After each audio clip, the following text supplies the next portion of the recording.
After Gordon Brown stuck a plaster on the economy and left, the country needed a strong leader, and luckily, one man stepped up to single-handedly save the nation. The finest Prime Minister Britain has ever had, a man whose name will never be forgotten, Davis Cameron. Davis Cameron skillfully almost won the 2010 election and formed a Brokeback Mountain-style coalition with the equally visionary and beloved Nick Clegg. Almost immediately, Britain's problems, apart from the economy and social injustice and all the other ones, were solved, and by 2011, everything was going swimmingly. There was even a new Diana in the form of Kate Middleton, who married King William in a high-definition reboot of the royal wedding. By the time the Olympics came to Britain, the country was riding the crest of a wave. Suddenly, it seemed like we could do anything if we put our mind to it, even stop mourning. It was a great time to be British. Unless you were Scottish.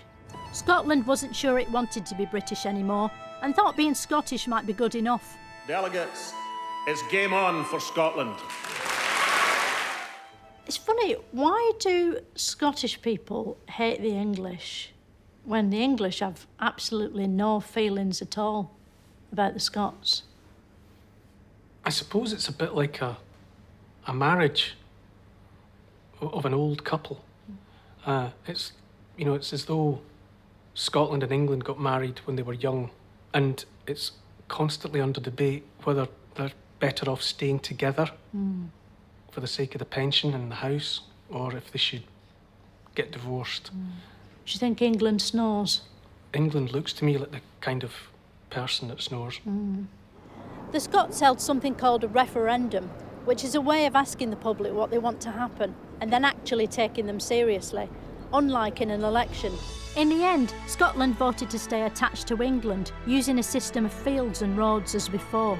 But the referendum had been such a hit that Davis Cameron decided he wanted one too. But this referendum would be about a different country, Europe. And I will go to Parliament and propose that the British people decide our future in Europe. It was a simple choice. Should Britain leave things as they were and stay part of Europe? Or alternatively, remain on its own and become part of England instead? One thing's for sure, Davis Cameron's referendum would stop anyone arguing about Europe ever again. When the sun rose on the 24th of June 2016, with it came the news that Britain had voted out. Brexit was happening, and everyone was delighted. That is now statistically, mathematically there, that the Leave campaign have won. The Brexit result shook everything up. Suddenly, Davis Cameron was out, Theresa May was in, and Jeremy Corbyn was sexually attractive. The future of Britain is now more uncertain than any point in the past, which is the opposite of its future.